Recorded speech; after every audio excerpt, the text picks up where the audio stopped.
Good morning, students. Myself, Ashraf Khan.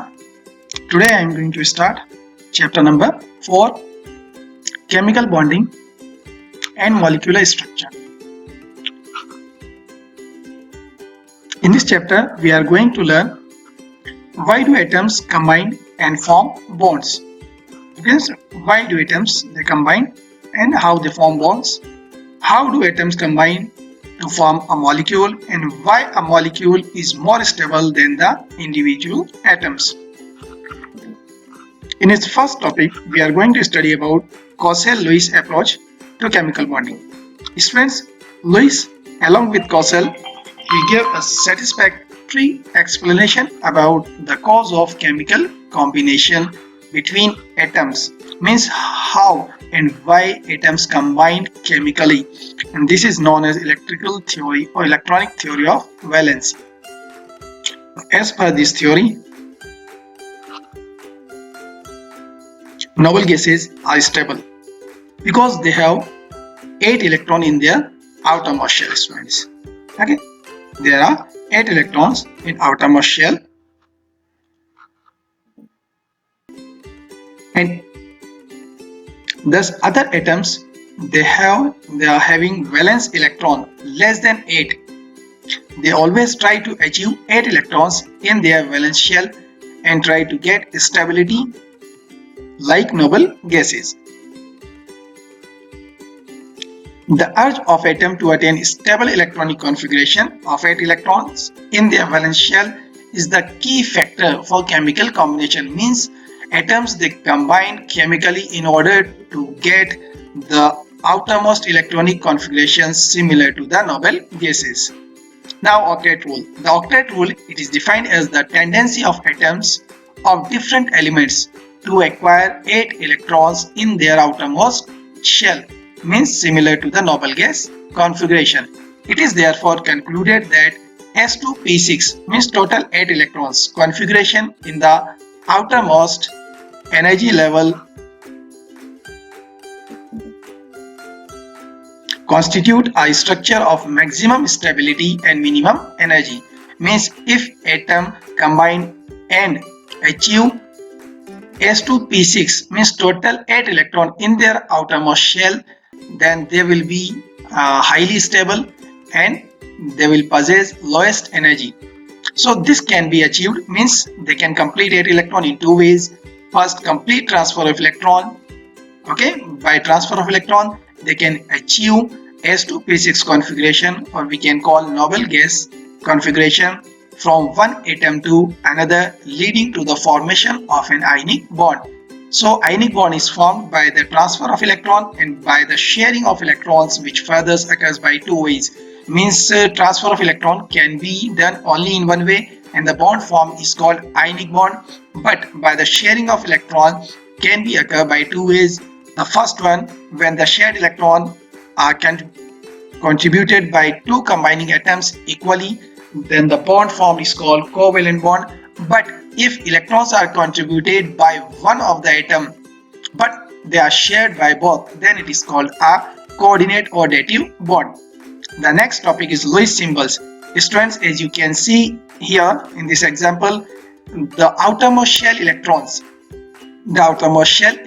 can be represented in the form of dots.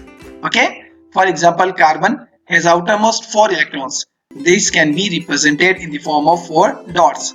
Similarly, Lewis symbols for the other elements are shown here. You can see.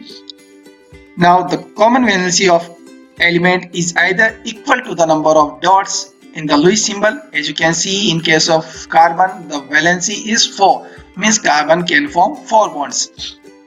So with the help of Lewis dots, we can conclude what is the valency of this element, or it is 8 minus the number of dots.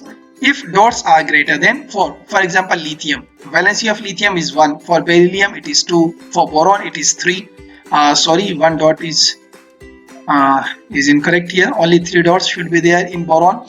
So boron's valency is 3, for carbon valency is 4.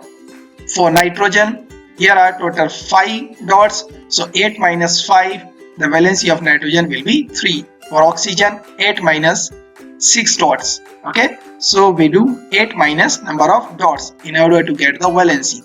In case of neon, total number 8. So 8 minus 8 will be equal to 0. So neon valency is 0. Means neon will not form bond with any other element. Okay, our first topic is important covalent bond. Students, a covalent bond may be defined as the bond formed by mutual sharing of electrons between two or more combining atoms.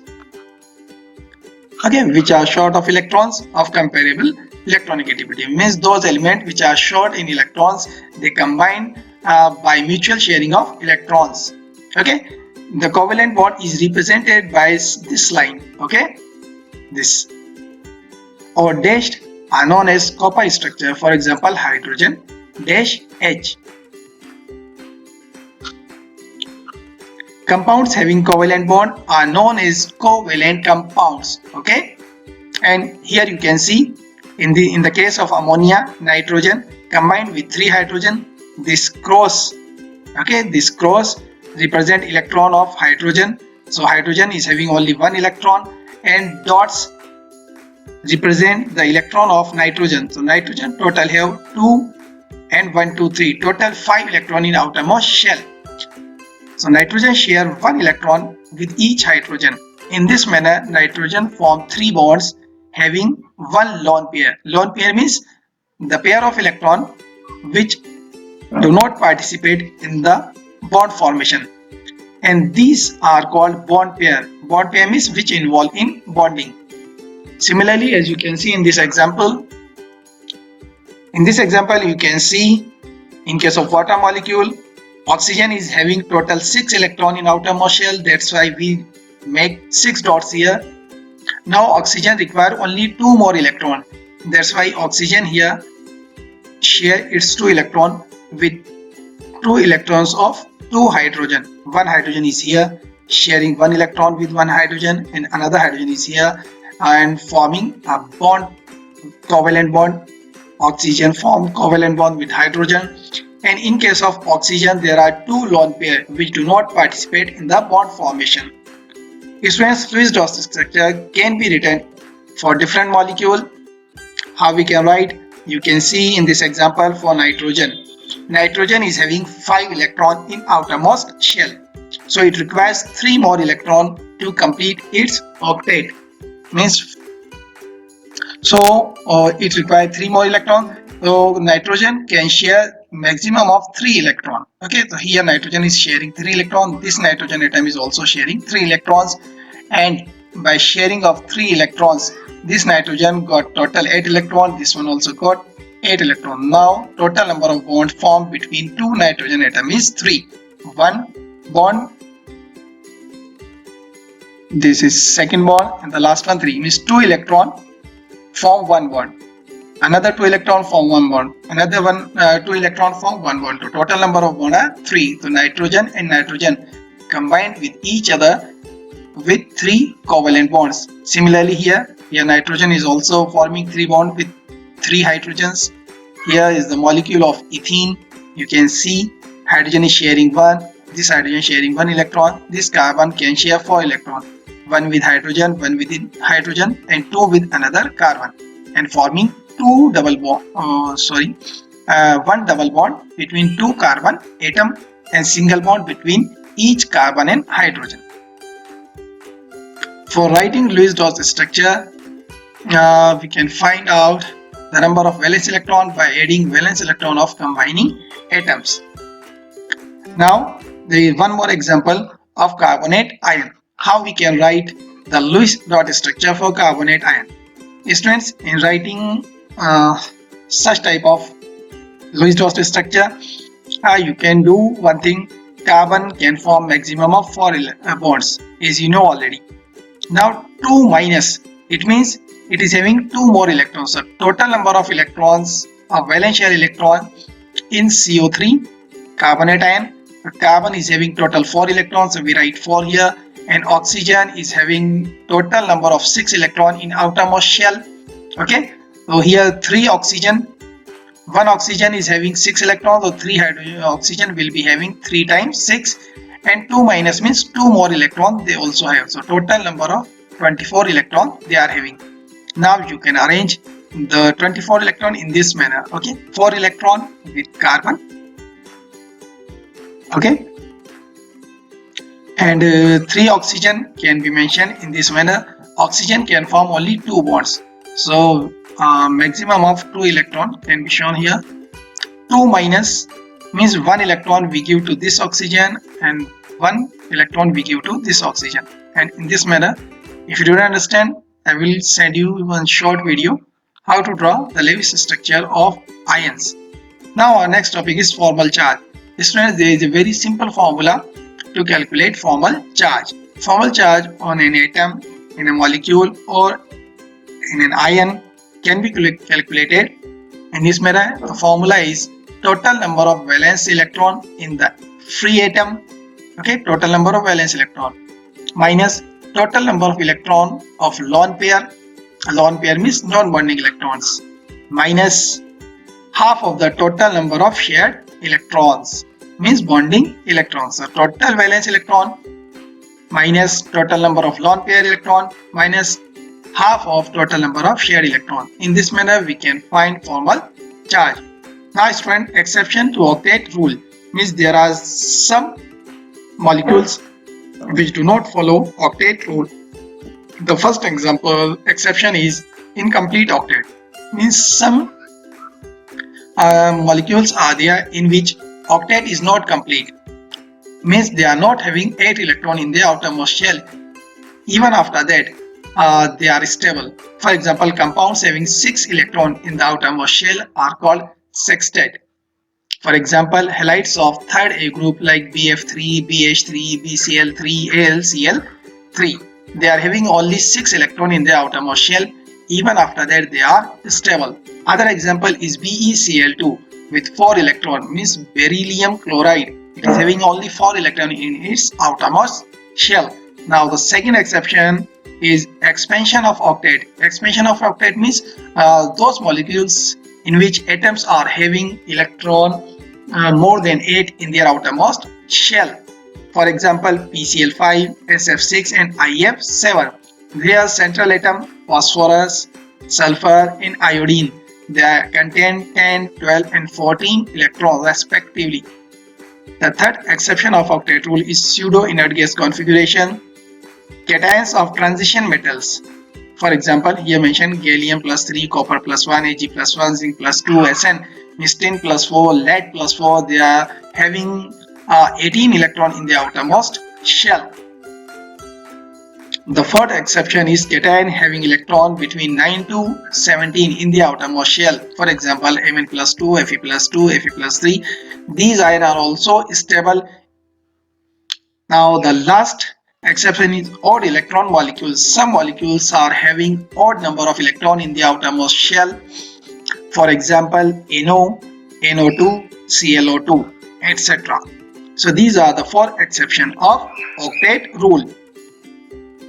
Now the next topic is ionic bond or electrovalent bond. Ionic bond, as you know, is formed by the complete transfer of one or more electron from one electropositive atom to an electronegative atom, so that they can complete their octet.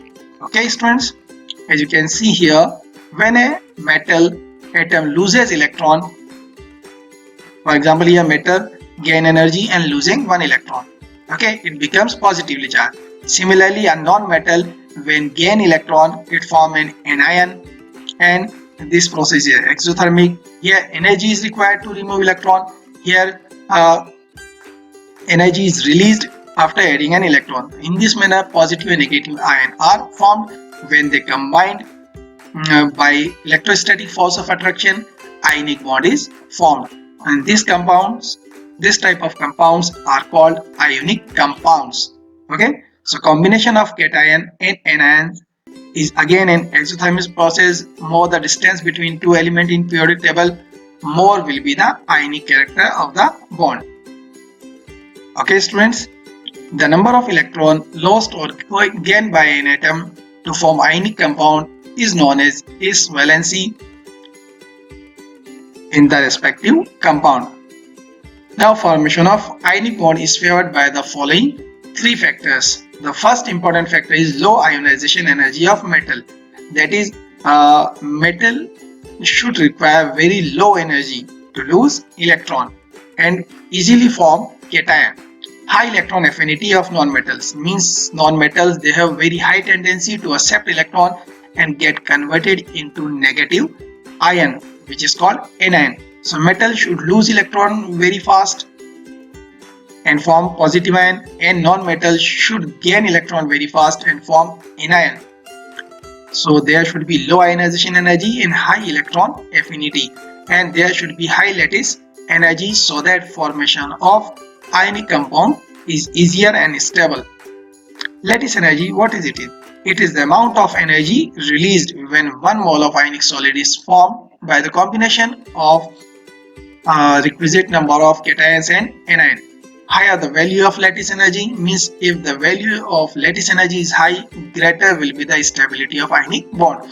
So we write low ionization and energy, high electron affinity and high lattice enthalpy. These are the means favorable condition for the formation of ionic bond. Students, the value of lattice energy depends on the following two factors, that is size of ions and charge on the ion. Smaller the size of ion, less is the internuclear distance, hence greater will be the interionic attraction. Means ionic attraction is very high if the size of ion is small, and if the charge of ion is higher, then the ionic attraction is also higher. Okay, so charge of an ion should be high and size of ions should be smaller. Then the lattice energy will be very high. Now bond properties. The first bond property is bond energy. Students, bond dissociation energy or bond energy is the energy required to separate the two bonded atoms. Okay, and it is directly proportional to the bond order. Bond order means number of bonds. Okay, so bond dissociation energy is the energy required to separate two bonded atoms. In case first, in diatomic molecule, bond energy, it is equal to bond dissociation energy, or which one is high? In case of nitrogen, it is high because nitrogen contains 3 bonds. Okay, oxygen contains 2 bonds, that's why oxygen require less bond dissociation energy. Hydrogen require even less, and fluorine require even lesser energy to break the bond. For polyatomic molecules, bond energy is almost equal to bond dissociation energy. As you can see in this case, there are 4 carbon hydrogen bonds. So bond energy per carbon hydrogen bond is 99.5 kilocalorie per mole, means the same in all cases. But theoretical value of dissociation energy of individual are given below, as you can see. Okay, these values, but this is the average. So sometimes due to some factors the energy may be different. Okay. The average bond dissociation energy in case of methane is 99.5. Now the next factor affecting the bond energy means which factors are responsible for the bond energy. The first one is electronegativity. If the electronegativity between two atoms is very high or difference is very high, then the bond energy will be high. Means if the difference in electronegativity between two atoms is high, then bond will be very strong. So we need very high amount of energy to break the bond. Bond order means number of bonds. If number of bonds is high, then definitely bond energy required for breaking bond will be very high. Now atomic size. If the size of atom is smaller, bond energy will be higher. For bigger size of atom, they require less amount of energy to break the bond. Now bond polarity. If polarity of bond increases, ionic character increases. Okay, and if ionic character increases, then the bond dissociation and energy definitely increases due to strong intermolecular forces of attraction or dipole-dipole attraction. Next, hybridization. Bond energy directly proportional to percentage S character in a hybrid orbital. If percentage S character is high, then bond dissociation energy will be high. Now lone pair of electron. If lone pair of electron in number is high, then bond energy will be lesser. Resonance. Bond energy increases due to resonance. Greater the number of resonating structure, greater will be the bond energy. The next is bond length. Bond length, student, is the distance between the center of two bonded nuclei. Means the distance between the two nuclei of bonded atoms. It is inversely proportional to the bond order. Means bond order means number of bond. If the number of bond increases, bond length decreases. If there is only one bond, bond length will be high. If there is two bond, then bond length will decrease. If there is three bond, then bond length will decreases more. Now, the factors which affect bond length, number one is difference in electronegativity. If the difference in electronegativity increases, bond length decreases. Okay.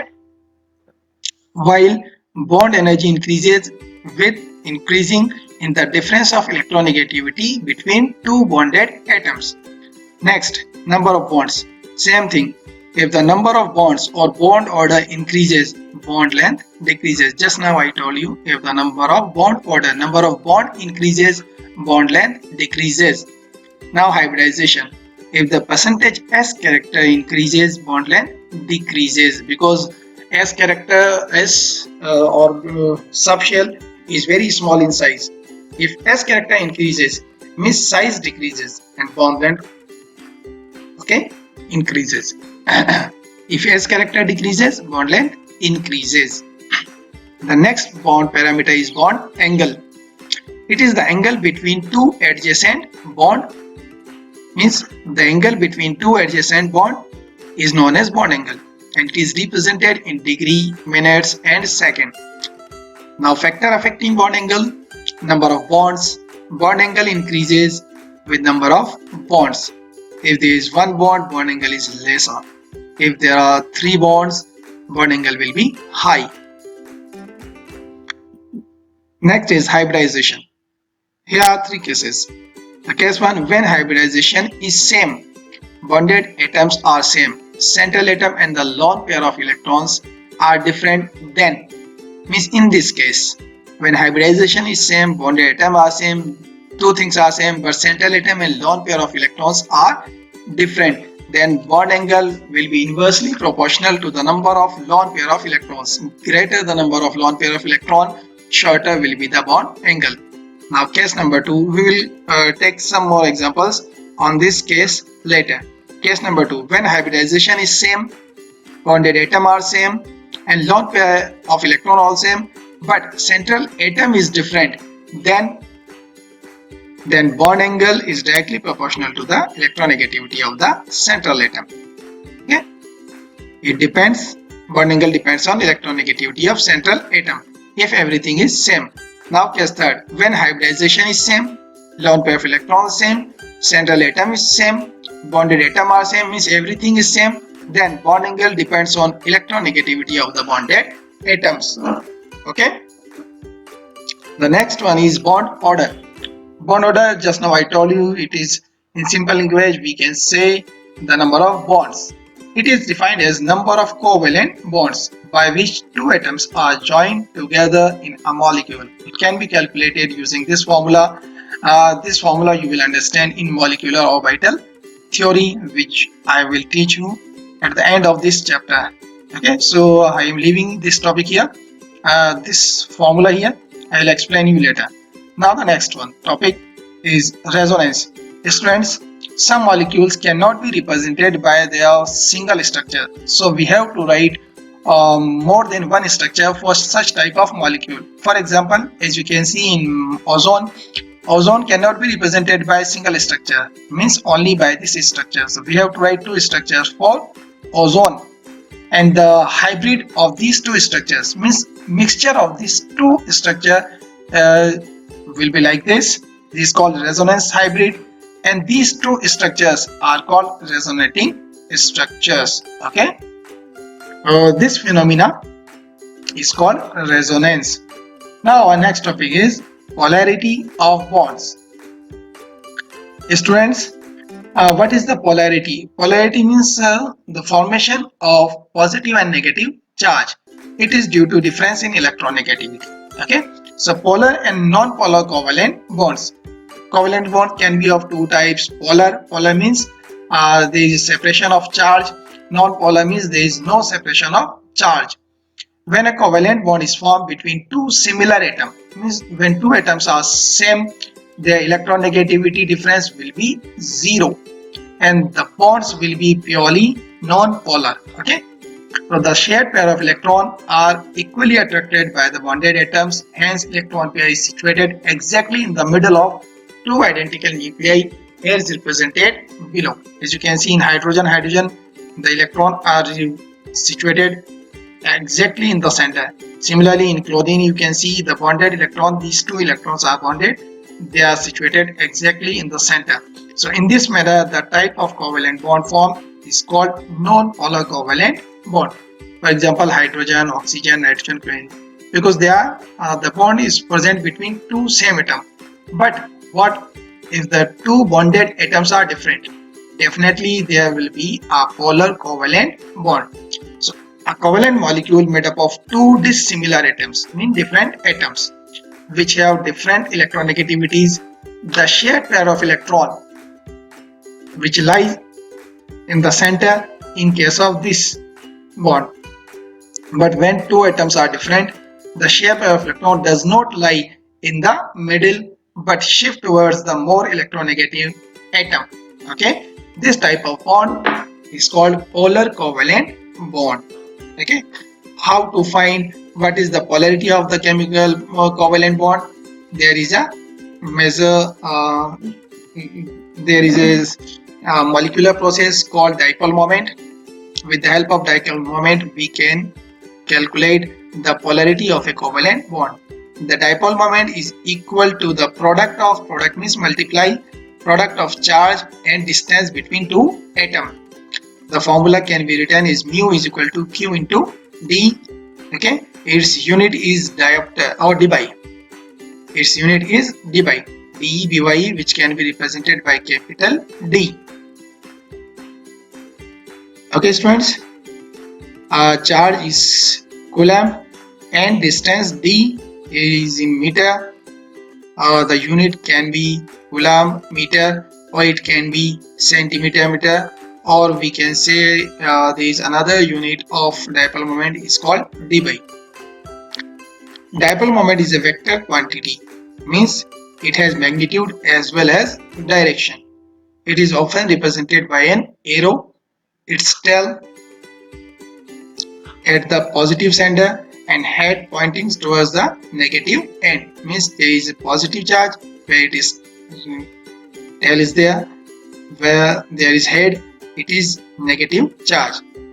Now, for example, there is a molecule in hydrogen and chlorine.